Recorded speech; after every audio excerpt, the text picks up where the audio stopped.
Good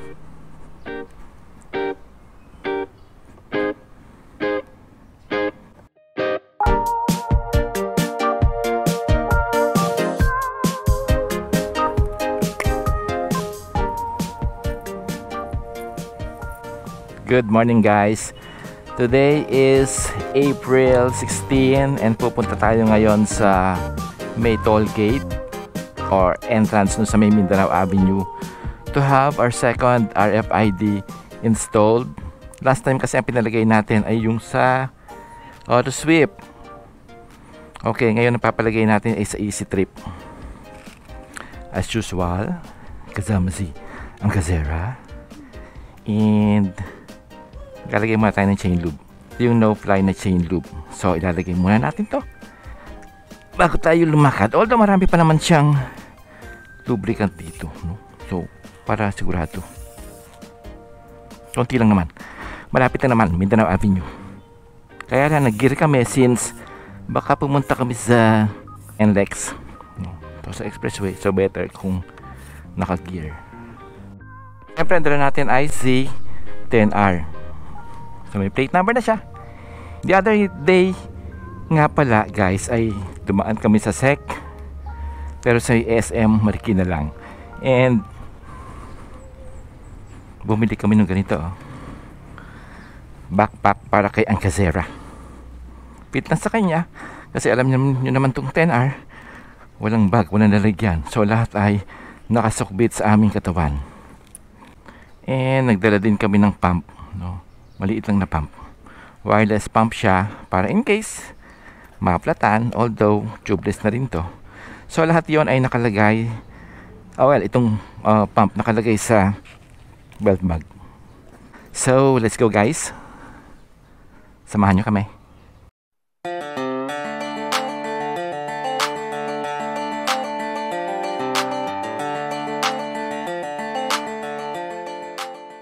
Marcos Highway na kami guys, and wow, Challenger, oh, ganda. Alam nyo kasi dito sa big bike, lalo na kung 10R o yung mga sports bike, ang daming inaasikaso, ang daming preparasyon. Siyempre yung mga gear, yung mga dadalin mo, kung vlogger ka pa, yung camera, yung spare na battery, front camera, yung mga helmet, gloves, katakot-takot ang iintindihin mo. Kaya yung preparation dito, kapag nakaligo ka na mga isang oras pa bago ka makalakad, anong oras na ba?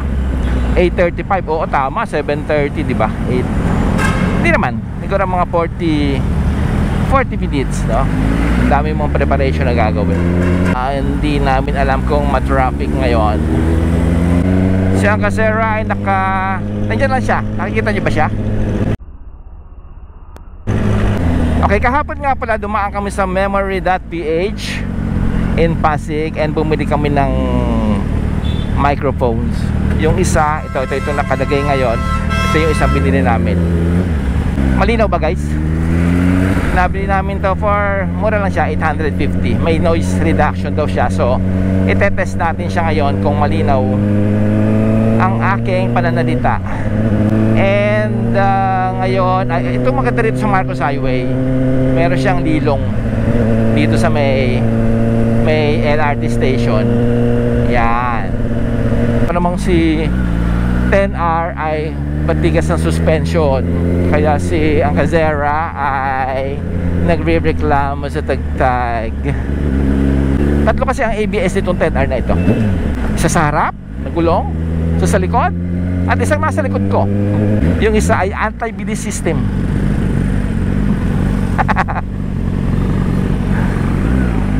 Ngayon ay congressional na tayo. Medyo hindi masyado matraffic. It's because medyo tanghali na siguro kami lumakad. And kasi pinotice guys, napakainit na ngayon ng panahon. Imagine umaabot na 42, 43.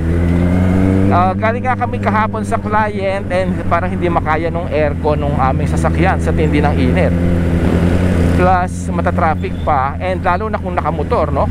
Kung abutin kayo ng mga katanghali, siguro pinakamainit yata ay alas 2 So 12 no, 12 noon, yung tirik na tirik ang araw. OMG, talagang napakainit. So ingat kayo guys, kailangan nyo uminom ng maraming tubig to keep yourselves hydrated. And siguro kapag sobrang init na, lalo na yung mga nakamotor, no, tabi muna kayo, pahinga muna, kasi uso ngayon ng heat stroke, lalo na sa mga nagdi-deliver, no. Hindi naman sila pwede tumigil dahil maantala yung kanyang mga deliveries.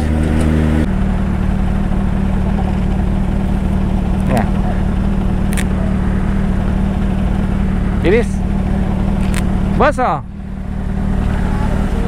Shout out sa Phil Washin, San Miguel, Bulacan.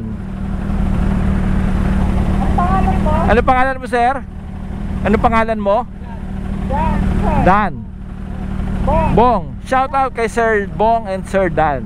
Ayan. Okay. Subscribe kayo dyan.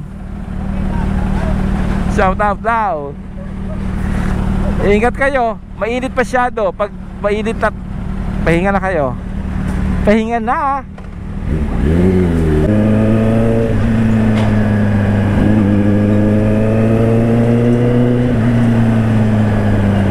Civic. No girls allowed. Ba't kaya? Pagalitan ng asawa siguro to o jowa, no? No girls allowed. So puro boys lang ang pwede sa kotse na ito. Yes. Dapat ng gulong niya, oh. During the 80s and the 90s, nasa drag race din kami. Kaya lang noon kasi mga rear wheel drive yung mga kotse. Ngayon kasi naging front wheel drive ka, eh. So parang hindi ba maganda? Although malalakas naman yung kotse yata ngayon kaysa unlike before, no? Ngayon kasi yung mga Honda Civic meron ng mga kids, race kits na inilalagay sila. Before, nagmo-modify lang kami. Race cams, balancing, stroker, yung mga ganun lang. Guys, Mindanao Avenue na kami. Malapit na. And pagbalik ang Calvario dahil sa traffic. Pero hindi naman masyado. So guys, dito na tayo sa may toll entrance, no, ng Mindanao Avenue.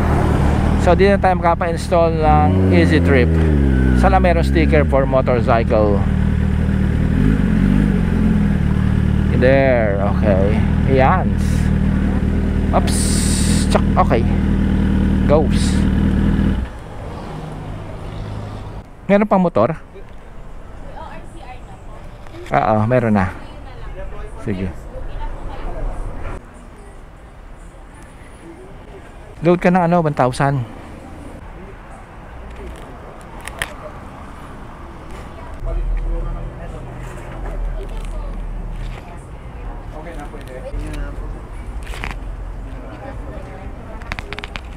So si Angazera ang mag-fill up ng form. Ito yung form. And kailangan ay ORCR. Ang liit ng 10R, no?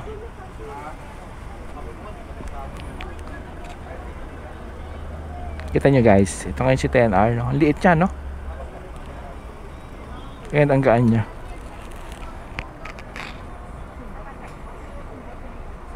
Kasi may news dati pag i-isay na raw yung RFID, no? By July sir, titignan pa po. By July titignan pa yon.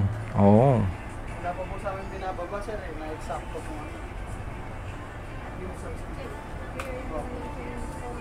Plate number niyo sa card.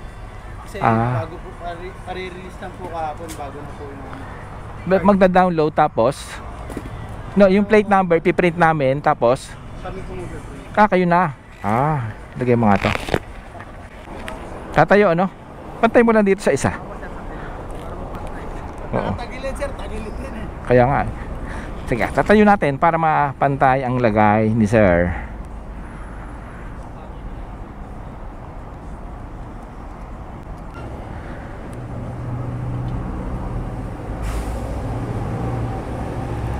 Okay. Okay, thank you. Tayo naman po nakapangalan eh, no? Kanya.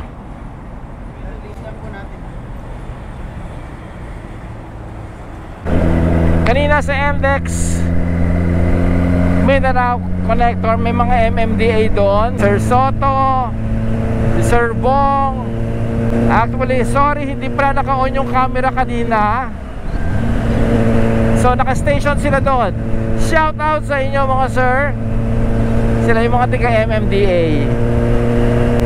So, pauwi na kami guys. Tapos na install. Ayan na siya. Meron na siyang Easy Trip.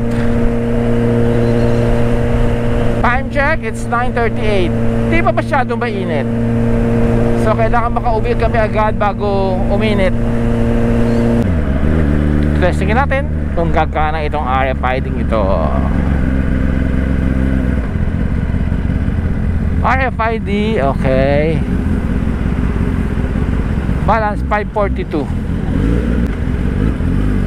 Okay. Bakit 542 ang balance? Ibig sabihin, pag dumaan ka pala rito, dumadami. Kasi 500 lang kinarga namin guys. Then, naging 542 ang balance namin.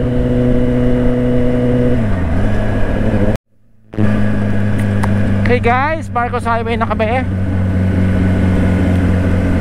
At napakatagtag nitong 10R.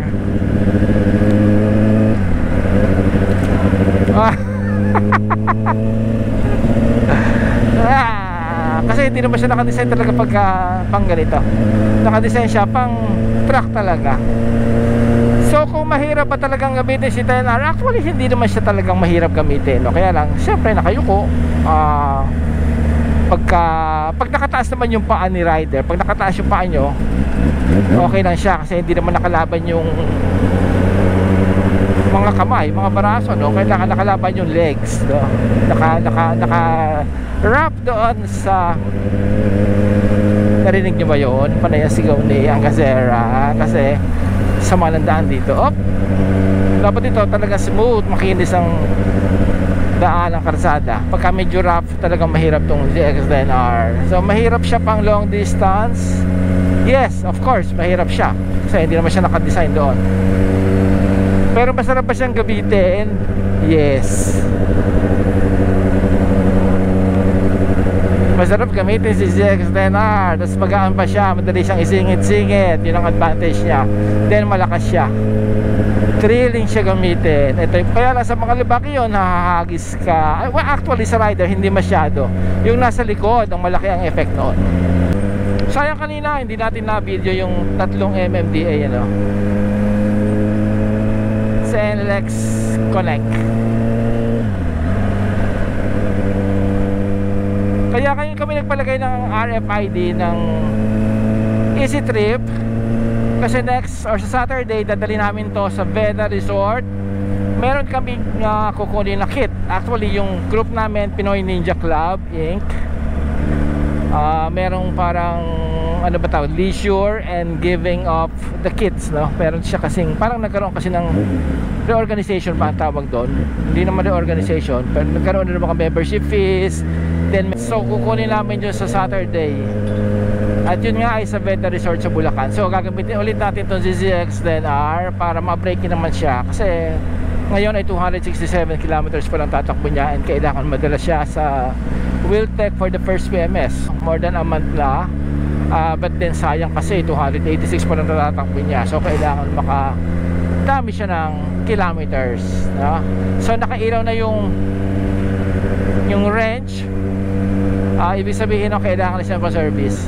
After the Bulacan trip that we're going to have on Saturday, papa-PMS na natin siya kay Wiltec Quinta.